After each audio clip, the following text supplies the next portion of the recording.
आप लोगों ने पिछले फॉर्मूले से कैलकुलेशन कर ली होगी कि जब एक्साइटेड स्टेट से इलेक्ट्रॉन जंप करके वापस से और अपनी एनर्जी स्टेट में आता है तो उस कंडीशन में क्या करता है, वो वेवलेंथ को रिलीज़ करता है। और वो वेवलेंथ कितने रीजन की होगी, कौन से एंगस्ट्रॉम की होगी, ये भी आप लोगों ने कैलकुलेशन कर ली होगी, है ना। जैसे मैंने बात करी कि n इज इक्वल टू, जैसे मैंने बनाया n इज इक्वल टू 1, ठीक है भाई। यहाँ पर कितनी एनर्जी, तो अपन ने कहा -13.6 इलेक्ट्रॉन वोल्ट, ठीक है। उसके बाद में कहा कि अपन ने n इज इक्वल टू 2, और n इज इक्वल टू 2 हो तो अपने कितनी एनर्जी रहेगी, तो हम कहेंगे एनर्जी कितनी है, -3.4 इलेक्ट्रॉन वोल्ट, यही है। जब अपन एनर्जी नंबर 3, शेल नंबर 3 की बात करें तो यहाँ पर कितनी एनर्जी होगी, ये सब कैलकुलेशन अपन ने कर रखी है पहले से, 1.5 इलेक्ट्रॉन वोल्ट, ठीक है। फिर अपन बात करें ये n इज इक्वल टू 4, यहाँ पर कितनी एनर्जी है, तो हमने कहा कि -0.84 इलेक्ट्रॉन वोल्ट। ऐसे एनर्जी नंबर 5, 6, 7 और बाद में बात कर ली थी अपन ने, ये n is equal to infinite, ये बात करी थी अपन ने। और n is equal to infinite होगा तो उस कंडीशन में जो लेमड़ा निकलेगी या अपने जो एनर्जी होगी वो तो जीरो हो जाएगी, ठीक है। और अपन ने, और इनकी जो वेवलेंथ निकलेगी वो अपने 911 एंगस्ट्रॉम की निकलेगी, ठीक है। अब अलग अलग साइंटिस्ट ने और अपनी अपनी एक्सपेरिमेंट किया और उन इलेक्ट्रॉन को एक्साइटेड स्टेट से अपनी लोअर एनर्जी स्टेट में जब ले गए, तब उनको पता लगा कि जब electron n is equal to 2 से n इज इक्वल टू 1 में जंप करेगा तो वहाँ से एनर्जी कितनी निकलने वाली है, ठीक है। वहाँ से अपन ने जो एनर्जी कैलकुलेशन करी थी पिछली बार, तो हमने देखा था वो तो 1216 एंगस्ट्रॉम की निकलने वाली है। हो सकता है electron n is equal to 3 से 2 में 1 में जंप करे, हो सकता है 4 से 1 में जंप करे, हो सकता है वो 5 से जंप करे, 6 से जंप करे, इनफाइनाइट से जंप करे। कहाँ से इलेक्ट्रॉन आ रहा है उसके अकॉर्डिंग वो डिपेंड करेगा, ठीक है भाई।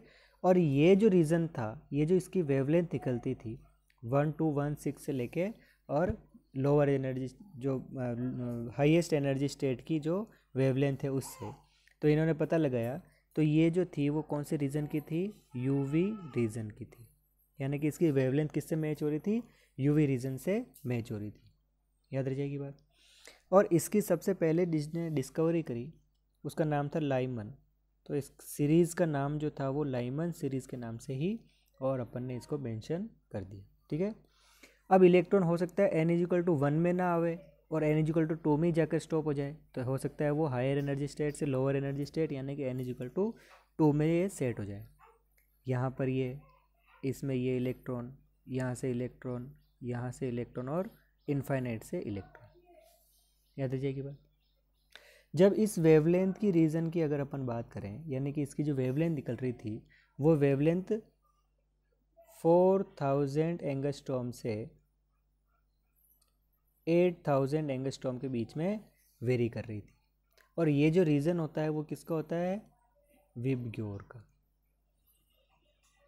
किसका रीजन होता है, विबग्योर। इसका मतलब ये जो वेवलेंथ निकलेगी वो वेवलेंथ किसकी थी, विजिबल रीजन की थी, यानी कि इसको अपन क्या कर सकते हैं, आँखों से देख सकते हैं। और इसकी जो डिस्कवरी करी वो सबसे पहले बाल्मर नाम के एक साइंटिस्ट ने करी, तो इसका नाम क्या दे दिया अपन ने, बाल्मर सीरीज़, ठीक है। इसी तरीके से अगर अपन lower energy state n is equal to 3 को माने तो ये एक और सीरीज बनेगी, और इसको जो नाम दिया वो नाम किसका था, Paschen, Paschen series. n is equal to 4 होगा तो ये सीरीज बनेगी, इसको दे दिया ब्रैकेट, है ना। और फिर बाद में जो बनेगी उसको क्या कह दिया अपन ने, फुंड, याद रह जाएगी बात, फुंड। तो ये क्या नाम हो गया, लाइमन, बामर, पास्चन, ब्रैकेट, फुंड, हम्फ्री, ऐसे इसके आगे से आगे नाम है। तो ये रीज़न है यूवी रीजन का, ये है विजिबल रीजन, और ये जो बचे हुए हैं ये है IR रीजन यानी कि इंफ्रारेड रीजन। यहाँ से जो वेवलेंथ रिलीज होगी वो किसकी होगी, तो हम बोलेंगे वो वेवलेंथ जो होगी वो और इंफ्रारेड रीजन से मैच होगी, याद रह जाएगी बात। अब देखो एक थोड़ा सा वेरिएशन बताता हूँ। यूवी रीजन कितनी है, 1216, विजिबल 4000 टू 8000। उसके बाद में क्या होगा, तो हम कहेंगे यहाँ से आगे जैसे अपन रिलीज आगे से आगे जाएंगे वैसे वैसे वेवलेंथ जो है वो वेवलेंथ क्या होगी, इंक्रीज होगी, वेवलेंथ क्या हो रही है, इंक्रीज हो रही है, बढ़ रही है, वेवलेंथ तो इंक्रीज हो रही है। इधर से इधर क्या बात कर रहे हैं अपन, तो यहाँ से यहाँ पर एनर्जी में क्या हो रहा है, बढ़ना हो रहा है, बढ़ती जा रही है। ठीक है भाई, यहाँ पर ये इंक्रीज हो रहा है। क्लियर, याद रह जाएगी बात। अगर मैं इन पर्टिकुलर रीजन की बात करूँ तो पर्टिकुलर रीजन में क्या हो रहा है, ये 1216, इसकी कैलकुलेशन करी होगी तो इसकी आई होगी 1026। यानी कि जब हायर एनर्जी स्टेट से लोअर एनर्जी स्टेट में जा रहा है और एनर्जी स्टेट अगर बढ़ रहा है तो उस कंडीशन में इसकी एनर्जी कम है, ज़्यादा है, और इसकी एनर्जी कम है। जब वेवलेंथ और ऊपर से आएगी तो उस कंडीशन में उसकी वेवलेंथ क्या हो जाएगी, और ज़्यादा कम हो जाएगी, क्योंकि हमारा जो फॉर्मूला कह रहा है वो फॉर्मूला क्या कह रहा है, delta E is equal to H C by lambda. और एच सी बाई लेमड़ा मतलब जैसे जैसे एनर्जी बढ़ती है वैसे वैसे लेमड़ा की वैल्यू क्या होती है, घटती है, क्योंकि दोनों क्या हो गए, इन्वर्सली प्रोपोर्शनल टू में हो गए। ठीक है, याद रह जाएगी बात। अब आप लोग जब इसकी कैलकुलेशन करोगे तो ये लाइमन सीरीज़ की कैलकुलेशन होगी, तो सबसे लिमिट अगर अपन बात करेंगे तो लिमिट क्या होगी, तो बोलेंगे 1216 से लेके 911 तक की एंगस्ट्रॉम की अपने को क्या मिलेगी, वेवलेंथ मिलने वाली है। तो आपको क्या पूछ सकते हैं, what is the limit of Lyman series, तो क्या कहेंगे 1216 एंगस्ट्रॉम टू सबसे छोटी वाली कौन सी है, 911 एंगस्ट्रॉम। ठीक है, ऐसे ही अगर अपने को बाल्मर सीरीज का पूछेगा तो इसकी कैलकुलेशन करना और फिर बाद में लास्ट वाले की कैलकुलेशन करना। तो क्या लिखेंगे अपन, लिमिट ऑफ बाल्मर सीरीज कितनी हो जाएगी, तो इसकी कैलकुलेशन जब करोगे तो आपको पता लगेगा कि इसकी जो लिमिटेशन बनेगी वो बनेगी 6552 एंगस्ट्रॉम टू 3641 एंगस्ट्रॉम। यानी कि ये जो लिमिट है वो लिमिट कितनी हो गई, तो 6552 एंगस्ट्रॉम टू 36541। और ये किससे मैच हो रही है, तो अपने को पता है कि इतने रीजन से ये मैच हो रही है, इसके बीच में आ रही है, तो ये कौन से हो गई, विजिबल रीजन की। ठीक है, ऐसे आपको किसी की भी पूछ सकते हैं, पास्चन की पूछ लिया, ब्रैकेट का पूछ लिया, फंड का पूछ लिया, किसी की भी लिमिट अपने को पूछी जा सकती है। याद रह जाएगी बात। एक चीज़ और आपको पूछ सकते हैं, जैसे आपको पूछ लिया what is the first line of Lyman series, तो फर्स्ट लाइन कौन सी है, n इज इक्वल टू 2 से n इज इक्वल टू 1 में जब जंप करेगा तब इसकी first line of Lyman series होगी। तो अपन क्या बोलेंगे, n is equal to 2 to n is equal to 1। ठीक है, अब ये लाइन अगर दे दी, अगर अपने को कह दिया first line of Lyman series की एनर्जी की कैलकुलेशन करो या वेवलेंथ की कैलकुलेशन करो, तो उस कंडीशन में अपने को पता होना चाहिए फर्स्ट लाइन कौन सी है।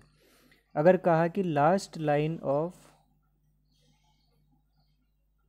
लाइमन सीरीज, तो मतलब लास्ट लाइन कौन सी है, ये वाली लास्ट लाइन है, यानी कि n is equal to infinite to n is equal to 1। तो क्या बोलेंगे, n is equal to infinite to n is equal to 1। याद रह जाएगी बात। चलो ठीक है, आज अपन इतना सही रख रहे हैं। और ये जो है वो हाइड्रोजन स्पेक्ट्रम के नाम से आपको बुक में टॉपिक मिलेगा, हाइड्रोजन स्पेक्ट्रम। ठीक है, इसके बाद की कैलकुलेशन,